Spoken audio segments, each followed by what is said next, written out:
investing, activism. This is the Jeff Santos Show.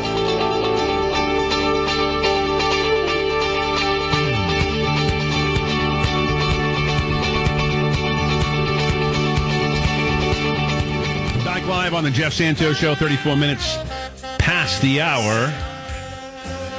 And a little jazz for you, courtesy of MTC.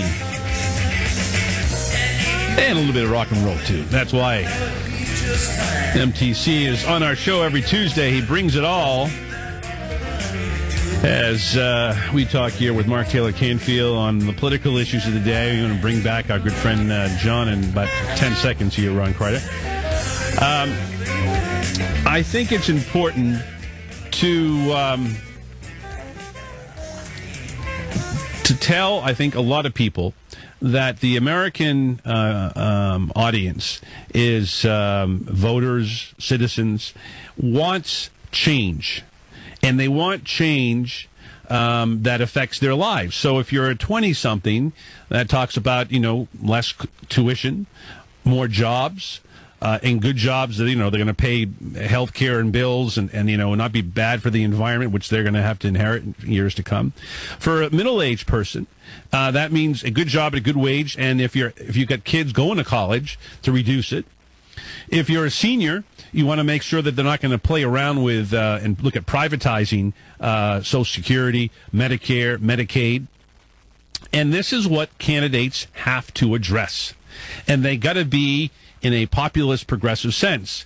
And John, I bring you back because Mark is telling us that, this brewing of dissatisfaction with Hillary Clinton, who really, and we'll talk with Robert because he has said that in the last couple of weeks, Hillary Clinton has made an effort to do just that, to talk about progressive issues, but, taking a long time. And I'm wondering if what you're seeing in Minnesota, which the last time I checked had Clinton up by 6 points. If that's the case, this could dwindle quickly. But what Mark is saying, I think, probably goes for a lot of millennials in Minneapolis. Yeah. I think that, I get the feeling that Hillary is much more popular around here anyway in Minneapolis than Donald Trump. And sure. Well, yeah. Yeah, and I think that, we have two Democrats that are running. We don't have any senators, but we have two Democrats for the House, and one is replacing a Republican, and she's ahead by 8 to 10 points. Her name is Angie Craig, and then Rick Nolan is in a tight race up in the Iron Range, and the Iron Range, there may be some labor people up there that will leave the DFL and vote for the other candidate. I can't remember his name, but I'm thinking that, hopefully we'll pick up another Democrat in our congressional delegation, and we'll leave one Republican behind, and the Iron Range, they call it, where they, mine iron ore, will pick Rick Nolan as congressman. Yeah. Let me ask you this, Mark. There is this understanding, and maybe Seattle, unless you go further east toward the Spokane area, a little more conservative, you don't see this every day.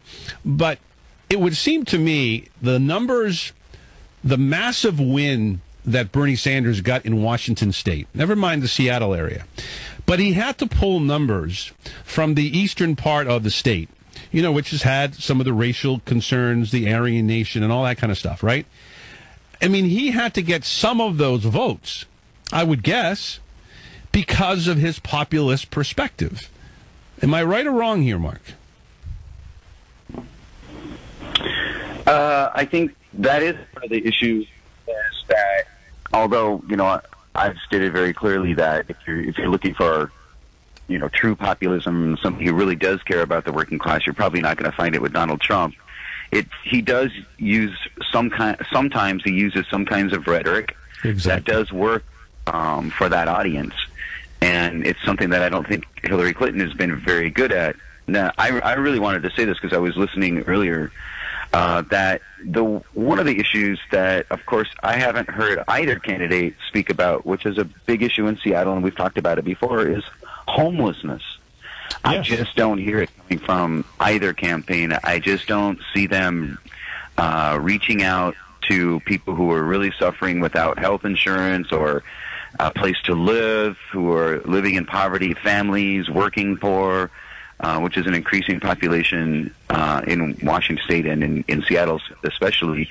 So, once again, I just don't hear the candidates talking to issues that directly affect people on the street here in Seattle. I hear them talking about a lot of other issues, which are pretty much personal attacks and negative ads, trying to scare each side into voting for the other. But I just don't hear any talk about these substantial issues.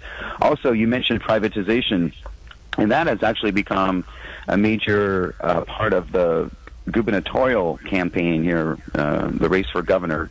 Between Jay Inslee and Bryant, we have tolls here, and that's a big issue around the country where there's so many places now. I have some journalist friends who travel across the country to go cover events, and they tell me, wow, it was great except for all the tolls I had to pay to get there. It becomes...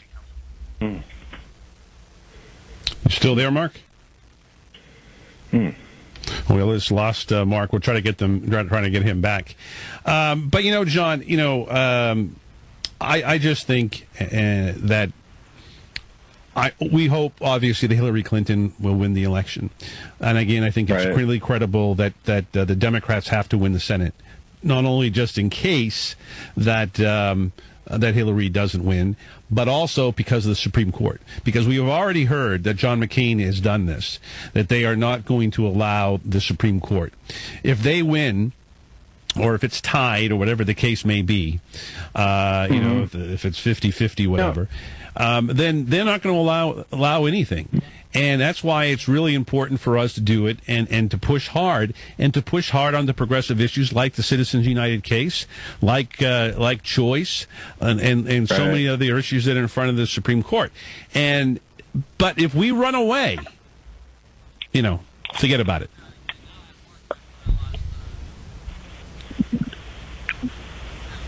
All right. Now we've lost John, but we got Mark back. All right. Mark, let me ask you this.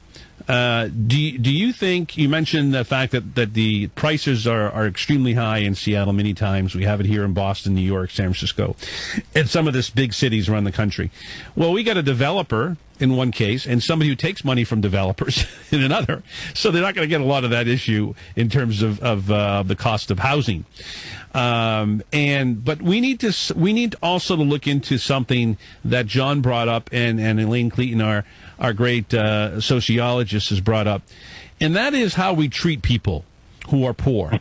I mean, how many times have you seen this where you're at a street corner in progressive cities? I've seen it in Washington, I've seen it in New York, I've seen it in Boston, where literally people in suits climb over a homeless guy with a paper cup. I mean, literally take a leap of a 6-foot man, and I've seen women do this too, walk over the guy like he doesn't exist.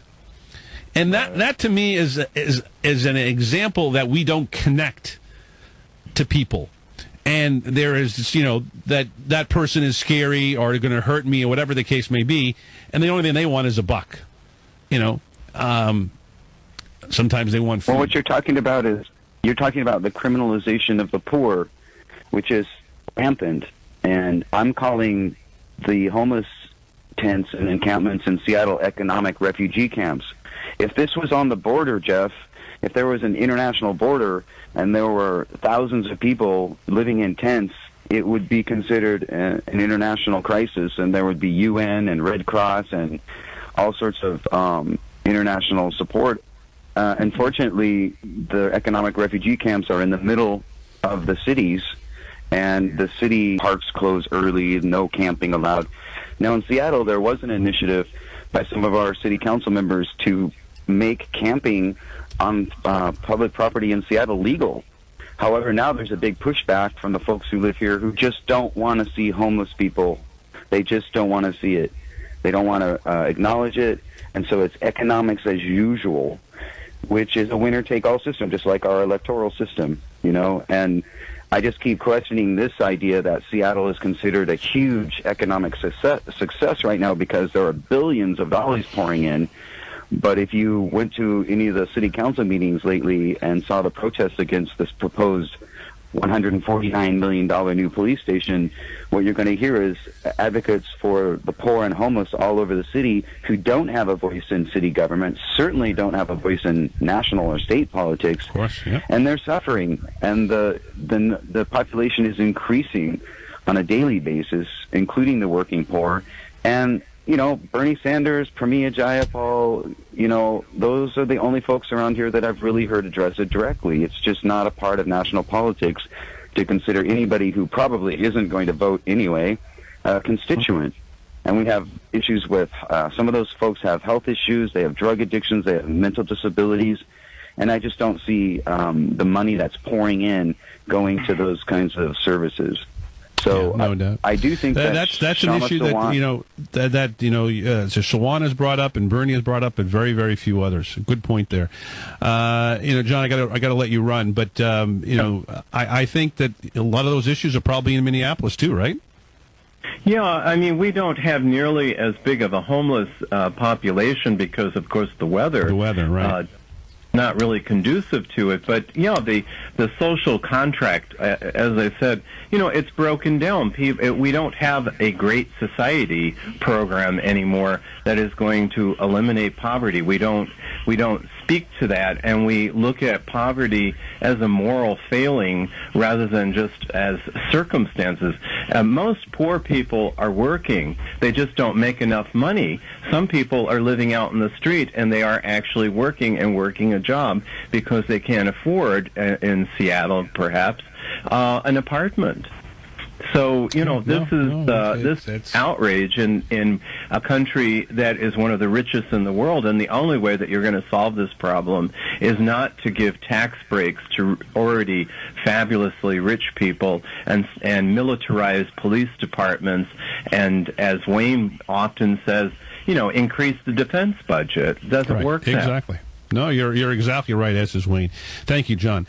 772-925-8206. Great points by our good friend John in Minneapolis. We'll get to Rudy in a second, but I think, Mark, that these issues, they're not going to be addressed in the next week for the most part.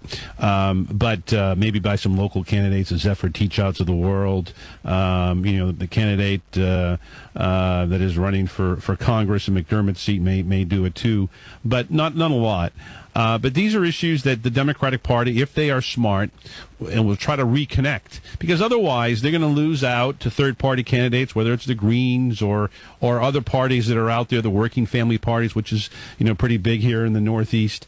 That's what's going to end up happening, and in my view, that is not a good sign. And if Trump were to win, I hope that truly doesn't happen, but if it does, there are going to be a lot of working-class whites that will give him a chance. And that is something that Bernie Sanders would have been given by a lot of working-class whites who have abandoned the George Bush, Jeb Bush, Mitt Romney version of the Republican Party. And I think that is something that, Democratic leaders who didn't want to meet with the Bernie Sanders delegates. Remember back then, you were reporting back in, May and June, that they wouldn't meet with them.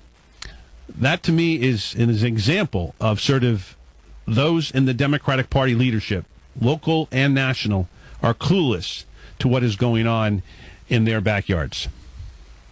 Hey, Jeff, I have another example of that. Some of the Native activists flew to New York City and went to the campaign headquarters for Hillary Clinton and delivered a letter asking her to make a very plain and forceful statement about the Dakota Access Pipeline. They wanted her to come out and say that she was against it. Well, they wouldn't even accept their letter. So that's what we're dealing with. We're dealing with intransigent political parties who don't really care about a large portion of the population. They care about getting elected. So I mean, she did come out and make a statement and did send one of her campaign representatives sent an email to Democracy Now! And Amy Goodman to try to answer this question of where she stands on the protests that are happening in Standing Rock. But once again, she played both sides. She said, oh, well, we have to make sure that the demonstrators have the right to protest, but we also have to make sure, that people have the right to get to work on the pipeline. And so there you go. She's playing both sides.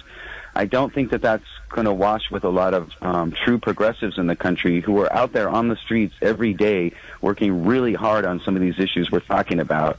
A lot of the NGOs and nonprofits and other political parties are directly involved in addressing some of these issues. And unless we see that coming from the so-called leader of the free world, I think people are going to be very disappointed once again, and they're going to question, whether they should vote next time. Now, I'm telling people to get out there and vote, and even Michael Moore is having a conference call later on today that I'm going to be a part of, where he's talking about getting out to vote. But what do you tell people? Get out to vote because you are in love with the Democrats? Well, a lot of people are not going to buy that line. Yeah, so exactly. We're back once again to, do you want Donald Trump as your president? And I think that's where they get the progressives. That's the only way they get the progressives at this point. Yes, we have to agree we don't want Donald Trump as president. Correct. That's the unifying issue. But I think you need to also send a positive message along with that, too. It's going to be kind of a twofold thing. Hey, if you want to have better health care, we're going to put Bernie Sanders on the budget committee, and we're going to make this happen. It's got to be more than just, he's a hateful bum. Let's go to Chicago. Talk to our good friend Rudy. You're next with Mark Taylor-Canfield. How you doing, Rudy? Okay, gentlemen, we can't even get the current president of the United States to do something about North Dakota. I called him up last week on his comment line. Yep. He's not fulfilling his responsibility to protect all Americans, especially those that have a treaty with the United States government. So it's deplorable. It's just deplorable. But yesterday morning, Monday morning early, NBC had a poll about asking people about this thing with the FBI. 63% said it won't make any difference to them that what just happened. They're going to stay the course. And 37% said less likely. So I don't think it's affecting the situation like the media portrays it. And we know whose side the media is on. But the Democrats could have played it safe with Bernie. They could have just shot themselves with a big hole in their foot. And I'm hearing that Donald Trump has made 2 large purchases with China. 50,000 brown shirts and 50,000 black shirts with lettering. Well, look, I think, Rudy, there's a couple of things here. First of all, that those poll numbers are early. And the one that I reported earlier that has the ABC Washington News Post tracking poll, hardly a left-leaning poll, middle of the road. They've been pro-Clinton. They have him ahead by 1 point after he was down by 12. There is obviously a movement, and it started before the FBI revelation on Friday, of Trump moving this way. And you can look at the fact that, people are listening to him. He can bamboozle as well as any of them. He is a well-known con artist in his regular work and so forth. But the fact is that people will believe in this, and this is why I think over the next week that Hillary would be smart to spend time talking about what she would do as president in her first 100 days, and not just talk about the fact that he's a groper, that he's an idiot, that he's a jerk, yada yada. And I think that's what Bernie Sanders would be doing right now. And that, she's sending him out all over the country, particularly to these close Senate races. Yeah, she does. And this is where it has to happen. Mark, I don't know if you want to get your thoughts in here. Yeah. Okay. Well, this is her chance. We have a week to go. There's going to be no more time after this for her to address these issues. And if she wants progressive voters, that would be a good move. There's a huge voting bloc out here across the country of people who feel disenfranchised from the political system, and a lot of them are progressives, and a lot of them do live in the Northwest, but there are people all over the country who are feeling that way on the left and the right. And I think, if we had a truly populist president right now, especially if they showed some independence from the political parties, I think they would have a great chance of winning. I just don't see Hillary Clinton as that type of candidate. Although I have to say, the fact that she did move towards Bernie Sanders on the free education issue has attracted some of the younger folks who are students. So that was a very smart move on her part. Yeah. But little things like that have really brought a lot of people to her side. So there's a lot more that she could do to really, really make her lead solid right now if she would come out and just talk about the real issues that are really affecting people and stop letting Trump be the issue. Yeah, that sort of thing really works, Yeah, but homelessness, there should be a subsidy to make up for the balance that people can't afford to pay rent. I mean, we used to have that during World War II. We had the OPA and all that, they called it. But, I've been hearing on progressive radio now for several weeks from someone I trust, Tom Hartman. He's brought up that after the election, there's an indictment on Trump regarding a sexual issue with a minor, and then there's another one regarding fraud. We don't hear that on the media. All we hear is that Hillary Clinton's a crook. But we don't hear that on the media. So, yeah, but in fairness here, we have heard, Rudy, all the sexual innuendos and so forth. And what I think is here. Look, I'm no defender of the corporate media. You know how I feel. But the fact is this: is that there have been a lot of people out there, on that issue, and he's a scumbag. I don't know how else to say it, and he's a liar too. But people are going to vote for those people if the other person isn't talking to their issues. That's why I think it's really important. That's a Thank you. Don't go. Yeah, well, I mean, it's two-faced media. It's corporate-owned media. And we know who owns corporate media. It's Wall Street. So there you go. What else do you expect? Yeah. Right. And unfortunately, both candidates are tied to Wall Street. All right, let's go to the phones. Thank you, Rudy. Talk to Stephen in, looks like New York area. How you doing, Stephen? How are you? Good. How are you? Good. One thing that really bothers me is that FBI, Comey, head of FBI, came out with the email problem with Anthony Weiner's laptop. Now, I don't really think he would come out unless he saw something. I think there's something there, and that could be a major problem for Hillary Clinton, because who wants to have a president that's going to have to be going through all of these problems with the FBI, including Donald Trump. He's no better either. But I'm saying that to me is a big problem. The Clintons are always involved in something. Bill Clinton was involved in something.